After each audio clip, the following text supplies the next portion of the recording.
नमस्कार YouTube family, cook with Sonali मराठीजमध्ये तुम्हा सर्वांचे खूप खूप स्वागत। तर आज आपण बनवणार आहोत एकदम खुसखुशीत असे तांदळाचे थालीपीठ।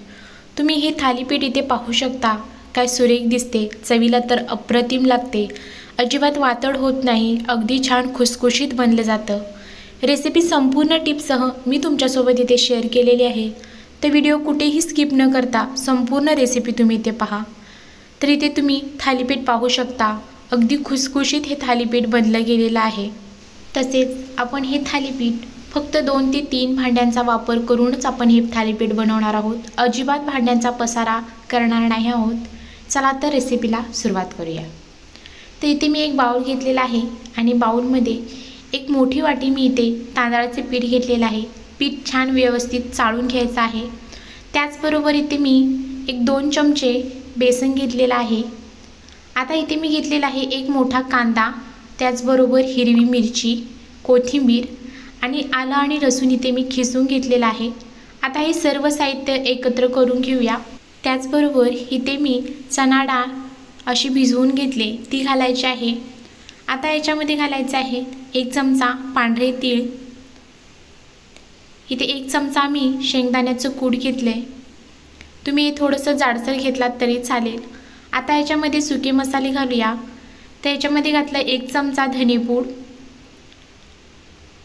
त्याचबरोबर अर्धा चमचा गरम मसाला, चवीनुसार लाल तिखट, चवीनुसार मीठ, चिमूटभर हळद। आता हे सर्व साहित्य व्यवस्थित असं मिक्स करून घ्यायचं आहे। सर्व साहित्य इथे व्यवस्थित मिक्स केल्यानंतर इथे तुम्ही पाहू शकता मी 1 बाउल पाणी घेतलेलं आहे हे पीठ मळण्यासाठी।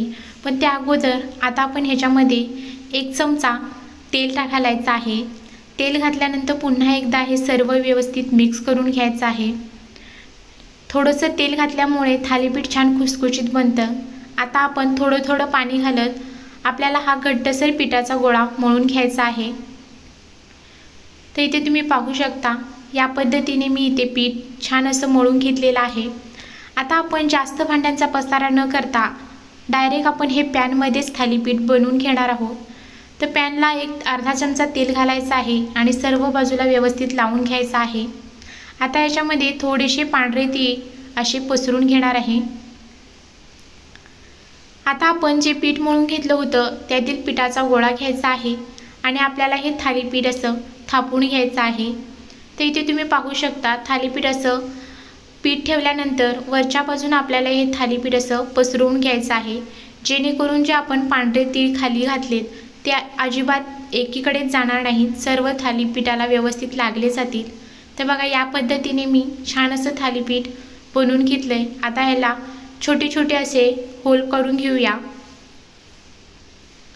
असे छोटे छोटे होल केल्यामुळे आपल्याला जेव्हा आपण थालीपीठ भाजतो तेव्हा ते छान असं एकसारखं भाजलं जातं।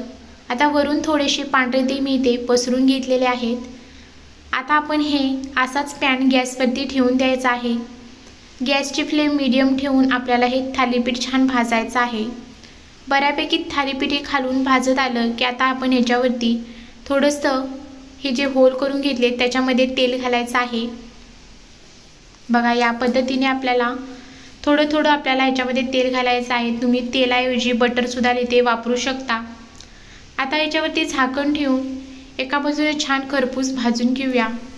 तर इथे 1 मिनिटानंतर तुम्ही पाहू शकता छान असं एका बाजूने खरपूस असं हे थालीपीठ भाजलं गेलेलं आहे। आता आपण पलटी करून घ्यायचं आहे। तर वाव, सुरेख दिसत आहे, तुम्ही इथे पाहू शकताय। असंच आपल्याला सेम त्याही बाजूने दोन्ही बाजूने छान खरपूस भाजून घेतल्यानंतर आता आपण हे थालीपीठ काढून घेऊया। तर याच पद्धतीने आपण इतरही थालीपीठ बनवून घेऊया। रेसिपी आवडली असेल तर चॅनलला सबस्क्राईब, लाईक करा, त्याचबरोबर व्हिडिओ शेअर करा, बेल आयकनचे बटन दाबा, म्हणजे माझ्या सर्व रेसिपींचे नोटिफिकेशन तुम्हाला मिळून जाईल। आणि तुम्ही ही रेसिपी एकदा घरी नक्की ट्राय करा आणि कमेंटमध्ये मला नक्की सांगा। धन्यवाद।